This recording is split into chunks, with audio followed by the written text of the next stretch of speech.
नमस्कार मित्रों, history research point में आप सभी का स्वागत करता हूं। बीपीएससी पीजीटी हिस्ट्री क्लास 3 है। आज तीसरा लेक्चर वीडियो है बीपीएससी पीजीटी हिस्ट्री का। और इसके पहले का वीडियो अगर आप लोगों ने नहीं देखा है तो प्लेलिस्ट में जाइएगा। बीपीएससी पीजीटी हिस्ट्री क्लास के नाम से प्लेलिस्ट बनी हुई है, प्लेलिस्ट में जाइएगा और देखिएगा। टेलीग्राम का लिंक डिस्क्रिप्शन में है, टेलीग्राम बिल्कुल ज्वाइन करेगा। व्हाट्सएप ग्रुप भी बनाया गया है, लिंक डिस्क्रिप्शन में है, आप सभी लोग ज्वाइन कर सकते हैं अगर इच्छा हो तो, ठीक है। और यह आपका तीसरा लेक्चर वीडियो है बीपीएससी पीजीटी हिस्ट्री का। ये जो भी मटेरियल मैं आप लोग को दे रहा हूँ इसे आप हल्के में बिल्कुल मत लें, इसे नजरअंदाज बिल्कुल न करें। ये जो भी मटेरियल है बेहतरीन है, जबरदस्त है, रामबाण है और परीक्षा के लिहाज से बहुत ज़्यादा प्रभावकारी है, ठीक है। लोग सोचेंगे कि यह अपने मियाँ मिट्ठू बन रहे हैं, तो मियाँ मिट्ठू बनने वाली बात नहीं है, घमंड करने वाली बात नहीं है। लेकिन दरअसल ये सच्चाई है कि बिहार स्टेट में ज़्यादा से ज़्यादा लोग क्वालिफाई किए हिस्ट्री रिसर्च पॉइंट से, और झारखंड पीजीटी में भी अच्छा रिजल्ट आया लोगों का, ठीक है। बहुत ज़्यादा लोग उत्साहित हैं और झारखंड पीजीटी में भी अच्छा रिजल्ट आया।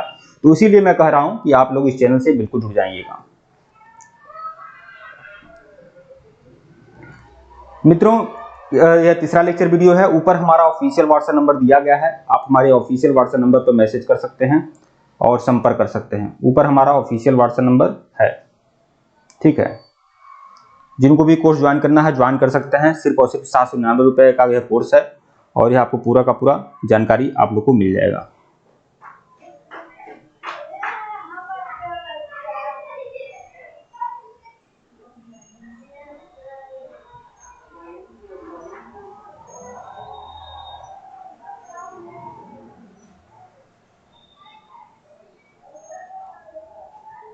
आइए शुरुआत करते हैं। हम लोगों ने पूरा पाषाण काल देख लिया था, पूरा पाषाण काल देख लिया है। मध्य पाषाण काल आज से प्रारंभ करना है, आज मध्य पाषाण काल। और यह जो भी सामग्री मिल रही है आप लोगों को बीपीएससी पीजीटी के लिहाज से बहुत ज़्यादा महत्वपूर्ण है। और यह सभी नोट्स आपको मिल जाएंगे जो भी लोग कोर्स ज्वाइन करेंगे। सिर्फ और सिर्फ 799 रुपये का कोर्स है बीपीएससी पीजीटी हिस्ट्री के लिए, यह रामबाण कोर्स है। तो आइए आज हम लोग मध्य पाषाण काल देखेंगे, अच्छे से देखेंगे मध्य पाषाण काल।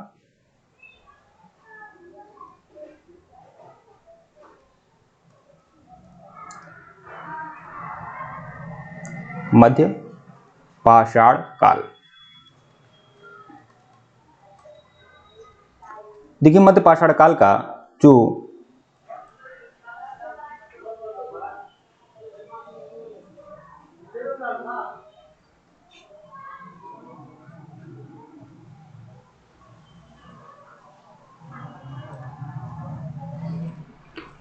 मध्य पाषाण काल का जो समय अवधि है वह क्या है? समय अवधि, समय अवधि क्या है मध्य पाषाण काल का? तो आप लोग को जैसा कि हमने बताया कि 25 लाख वर्ष से लेकर 10,000 वर्ष तक का जो कालखंड है वह आपका पूरा पाषाण काल है। तो 10,000, लगभग 10,000 से लेकर लगभग 4,000 वर्ष तक का जो कालखंड है वह आपका मध्य पाषाण काल के अंतर्गत आएगा। 10,000 से लेकर 4,000 वर्ष तक। देखिए समय अवधि बहुत कम है मध्य पाषाण काल का, लेकिन इसमें बहुत ज्यादा कुछ मिला था, बहुत ज्यादा इसमें पहली बात तो पर्यावरण में बहुत ज्यादा बदलाव हुए थे, मौसम में बहुत ही अप्रत्याशित बदलाव हुआ था, मतलब पर्यावरणीय बदलाव हुआ था मध्य पाषाण काल में। मध्य पाषाण काल ही वह अवधि है जब मछली जो है, मछली भोजन का महत्वपूर्ण स्रोत बनी। मतलब पूरा पाषाण काल के लोग जो है जानवरों का शिकार कर लेते थे, ठीक है, बहुत सारे भेड़ बकरी मार कर खा जाते थे, ठीक है, लेकिन वह क्या करते थे? मछली को नहीं खाते थे। मछली भोजन का महत्वपूर्ण स्रोत नहीं थी पूरा पाषाण काल में। मछली भोजन का महत्वपूर्ण स्रोत कब बनी थी? मध्य पाषाण काल में। मनुष्य पूरा पाषाण काल में मनुष्य क्या होता है, जानवरों को मारकर खा जाता था, लेकिन उसे पशुपालन का ज्ञान नहीं था, पशुपालन नहीं करता था। लेकिन मध्य पाषाण काल में मनुष्य थोड़ा बहुत विनम्र हुआ, थोड़ा बहुत उसके अंदर संवेदना आई और वह पशुओं को पालने लगा, आसपास के बहुत सारे पशुओं को पालने लगा। आमतौर पर हिंसक पशुओं को नहीं पालता था, लेकिन जो अहिंसक पशु होते थे उनको पालता था मनुष्य, ठीक है। तो इस तरह से कुछ थोड़ा बहुत बदलाव मध्य पाषाण काल में हुए। और मध्य पाषाण काल में औजार की दृष्टि से देखें तो भी बहुत ज्यादा बदलाव हुए थे कि पूरा पाषाण काल में जो औजार बनते थे बहुत ज्यादा भारी भारी औजार बनते थे, बहुत सारे भोथरे औजार बनते थे। लेकिन मध्य पाषाण काल में जो औजार बनते थे वो बहुत छोटे छोटे औजार बनने लगे, बहुत छोटे छोटे सूक्ष्म औजार बनने लगे, जिसे माइक्रोलिथ कहा गया। उसी के बारे में जानकारी हम लोग देखेंगे। ठीक है, पहले बात यहां पर मैं आपको बता दूं, मध्य पाषाण काल को एक और नाम है, इसे मेसोलिथ पीरियड भी कहा जाता है। इसे मेसोलिथ पीरियड भी कहा जाता है मध्य पाषाण काल को। तो यह भी आप लोग ध्यान में रखिएगा। ठीक है, हम लक्षण देख लेते हैं कि मध्य पाषाण काल के लक्षण क्या थे, मतलब विशेषता क्या है मध्य पाषाण काल का। क्या अभूतपूर्व परिवर्तन आए थे मध्य पाषाण काल में? तो मध्य पाषाण काल में क्या हुआ था? पहला क्या हुआ था? पर्यावरण में बदलाव, पर्यावरण में बदलाव हुआ था। अच्छा, पर्यावरण में क्या बदलाव हुआ था? मतलब इस समय क्या हुआ जानते हैं? बहुत ज्यादा बारिश बहुत ज्यादा होने लगी, बहुत ज्यादा वर्षा होने लगी, बहुत ज्यादा वर्षा होने लगी। और जब बहुत ज्यादा वर्षा होने लगी तो वनस्पति भी बहुत ज्यादा उगने लगे। वनस्पति जब बहुत ज्यादा उगने लगे तो वनस्पतियों पर जिंदा रहने वाले जीवों का भी विकास हुआ, उनकी भी संख्या बढ़ने लगी। ठीक है, तो मौसम में अप्रत्याशित बदलाव हुए थे मध्य पाषाण काल में। और बदलाव ऐसे हुए थे कि बहुत ज्यादा वर्षा हुई, बहुत ज्यादा वर्षा होने लगी, जिससे क्या हुआ? वनस्पति जब जानते हैं जब ज्यादा वर्षा होती है, जैसे कि वर्षा ऋतु का समय याद करिएगा, जब वर्षा ऋतु में बहुत ज्यादा वर्षा होती है तो क्या होता है? बहुत ज्यादा घास फूस वनस्पति उग आते हैं और उनका बहुत ज्यादा विकास होता है, पूरा मैदान हरा भरा हो जाता है। ठीक है, तो वैसे ही मौसम में थोड़ा पर्यावरणीय बदलाव हुआ और बारिश बहुत ज्यादा हुई, जिससे क्या हुआ? वनस्पति बहुत ज्यादा उगने लगे और वनस्पतियों पर जिंदा रहने वाले जीवों का भी विकास हुआ। ठीक है, जो वनस्पति खाकर जिंदा रहते थे वह भी, उनका भी संख्या बढ़ा। तो पर्यावरण में क्या हुआ? पर्यावरण में बदलाव हुआ, वर्षा ज्यादा मात्रा में हुई, ज्यादा मात्रा में हुई। ठीक है,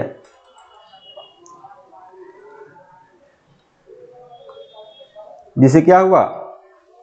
जिससे वनस्पतियों का विकास हुआ,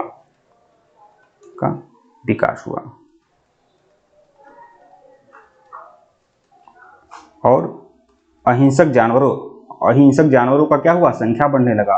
अहिंसक जानवरों का संख्या बढ़ने लगा। भाई गाय भैंस भेड़ बकरी जो चारा खा पीकर खूब अपनी संख्या बढ़ाने लगे, खूब उनका प्रगति होने लगा, खूब अपनी संख्या बढ़ाने लगे ये लोग। ठीक है, तो ऐसे आप लोग समझ सकते हैं। ठीक है,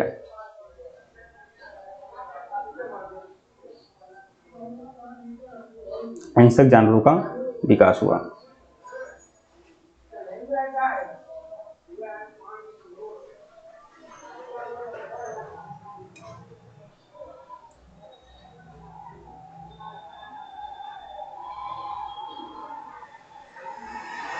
अहिंसक जानवरों का क्या हुआ? अहिंसक जानवरों का विकास हुआ।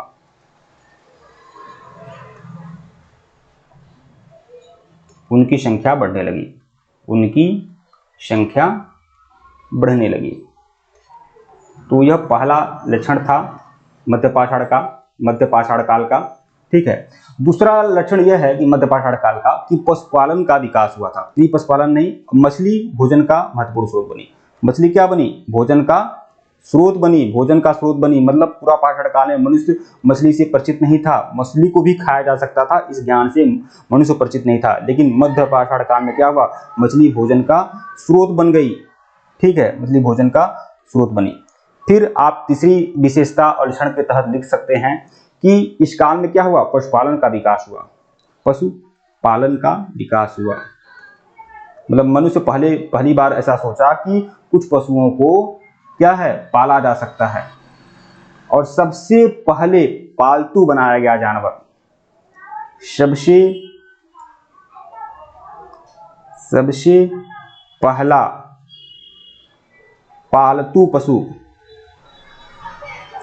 पालतू पशु कौन था? कुत्ता सबसे पहला पालतू बनाए जाने वाला जानवर था। ठीक है, कुत्ता। तो यह बात आप जान लें, यह कुछ लक्षण थे मध्य पाषाण काल के, जो बताना उचित था आप लोगों के लिए, तो इसलिए मैं बताया आप लोग को।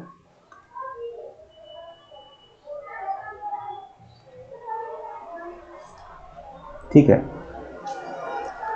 अब मध्य पाषाण काल में जो औजार हुआ करते थे वह कैसे थे, उसे हम लोग देख लेते हैं। मध्य पाषाण काल में औजार, जबकि पूरा पाषाण काल के औजार के बारे में तो आप लोग को बताया ही था कि पूरा पाषाण काल में जो औजार हुआ करते थे वह भोथरे होते थे। ठीक है, वह स्फटिक एवं क्वार्टजाइट पत्थर के होते थे, वह फलक निकला हुआ था। ठीक है, ब्लेड निकला हुआ था, इसीलिए पूरा पाषाण काल के औजारों को फलक संस्कृति भी कहा जाता है, फलक वाले औजार कहा जाता है। पूरा पाषाण काल के कुछ उद्योग स्थल भी मैं आपको बताया कि कुछ ऐसे स्थल जहां पूरा पाषाण काल के औजार पाए गए। ठीक है, उन स्थलों के बारे में भी आप लोग को जानकारी दिया। तो अब मध्य पाषाण काल के बारे में देखेंगे कि मध्य पाषाण काल में जो औजार हुआ करते थे वह कैसे थे। तो मध्य पाषाण काल में जो औजार होते थे,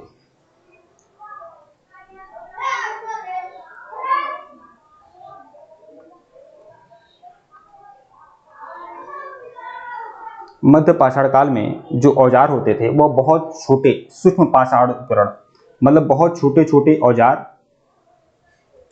आदि मानवों ने बनाना शुरू कर दिया था। तो सूक्ष्म पाषाण उपकरण का प्रयोग होने लगा उस समय। मतलब भोथरे और बड़े बड़े औजार की जगह सूक्ष्म पाषाण उपकरण बनाए जाने लगे, जिसे इसको नाम क्या दिया था, इस सूक्ष्म पाषाण उपकरण को क्या नाम दिया गया था, माइक्रोलिथ, जिसे माइक्रोलिथ कहा गया। इन औजारों को क्या कहा गया, माइक्रोलिथ कहा गया, जो सूक्ष्म औजार पाए जाते थे। ठीक है,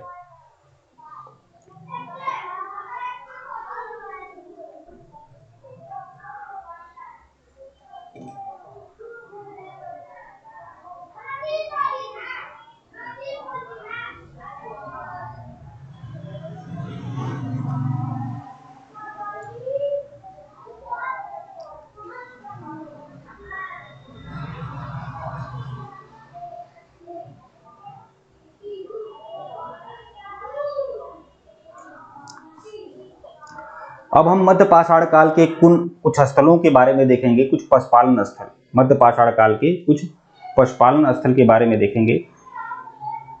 ठीक है, मध्य पाषाण काल पशुपालन स्थल, मतलब कुछ ऐसे स्थल जहां से पशुपालन के साक्ष्य मिले हैं कि मनुष्य क्या है, पशुपालन करना जानता था, पशुपालन करता था। तो पशुपालन स्थल दो ऐसे स्थल मिले हैं मध्य पाषाण काल में जो पशुपालन के प्रमाण जहां से मिले हैं। एक स्थल है आपका आदमगढ़,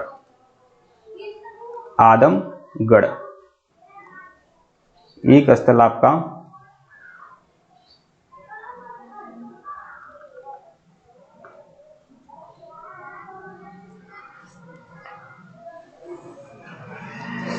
आपका आदमगढ़ है और दूसरा बागोर है।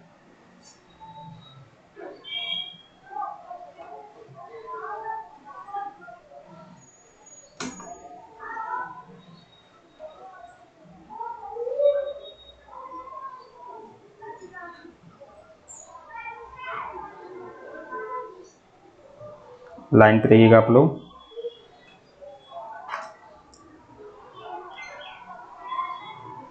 एक आपका स्थल आदमगढ़ है,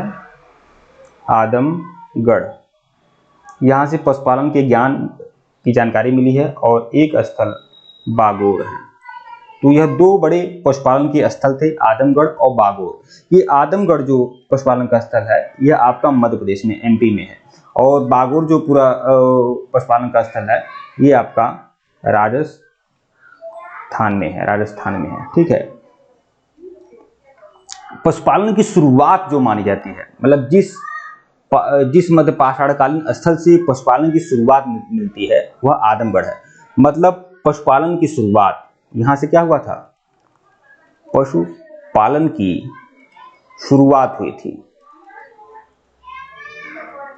पशुपालन की शुरुआत इसी स्थल से हुई थी, आदमगढ़ से पशुपालन की शुरुआत हुई थी। ठीक है, और यहां पर पशुपालन के जो प्रमाण मिले हैं बागोर से लगभग 5000 BC, मतलब 5000 ईसा पूर्व बागोर, राजस्थान के बागोर से पशुपालन के साक्ष्य मिले हैं। तो पशुपालन की शुरुआत कब हुई है? मध्य पाषाण काल से हुई है। और मध्य पाषाण काल के दो स्थल जहां से पशुपालन की जानकारी मिलती है, एक है आदमगढ़ और दूसरा है बागोर। आदमगढ़ जो है मध्य प्रदेश में है और बागोर जो है वह राजस्थान में है। ठीक है। और सबसे पहला पालतू जानवर, सबसे पहला पशु जिसे पालतू बनाया गया वह आपका कुत्ता है।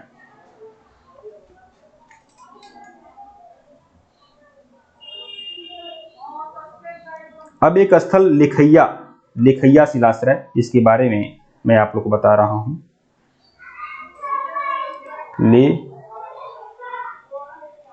लेखैया शिलाश्रय, यह भी बहुत ज्यादा चर्चा में रहता है, लेखैया शिलाश्रय। तो यह जो लेखैया शिलाश्रय है ये आपका कहाँ है? प्रयागराज में है। ठीक है, ये लेखैया शिलाश्रय आपका प्रयागराज में है। प्रयागराज कहाँ है? उत्तर प्रदेश के प्रयागराज में लेखैया शिलाश्रय है। और यहां पर सबसे ज्यादा मानव कंकाल,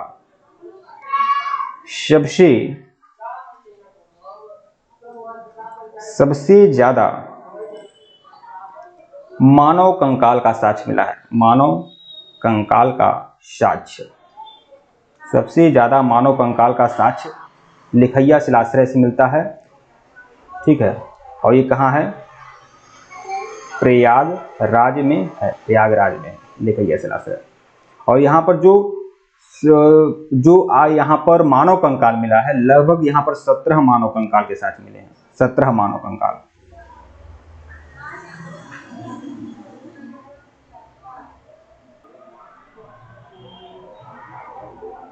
यहाँ पर जो सबसे ज्यादा मानव कंकाल लेखैया शिलाश्रय से मिला है और इस मानव कंकाल की जो संख्या है लगभग 17 मानव कंकाल के साक्ष्य प्राप्त हुए हैं लेखैया शिलाश्रय से। ठीक है, 17 मानव कंकाल का साक्ष्य।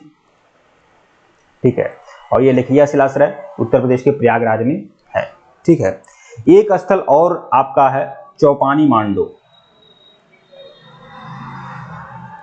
चौपानी मांडो, यहाँ चौपानी मांडो में क्या है? यहाँ पर मृदभांड मिला है। मृदभांड का प्राचीनतम साक्ष्य, मृदभांड का प्राचीनतम साक्ष्य यहां से मिला है चौपानी मांडो से। और यह चौपानी मांडो भी जो है आपका, यह कहाँ है? प्रयागराज में है। मतलब प्रयागराज में दो साक्ष्य मिले हैं, लेखैया शिलाश्रय और चौपानी मांडो। चौपानी मांडो को आप ऐसे याद कर सकते हैं, चौपानी मांडो या भांडो ऐसे करके याद रख सकते हैं। यहाँ पर मृदभांड का प्राचीनतम साक्ष्य मिला है। और यह भी पाषाणकालीन स्थल है। ठीक है, अब हम मध्य पाषाण काल के कुछ स्थल जो आपके उत्तर प्रदेश के प्रतापगढ़ में हैं। उत्तर प्रदेश के प्रतापगढ़ में कुछ स्थल, उसके बारे में थोड़ा देख लेंगे अच्छे से।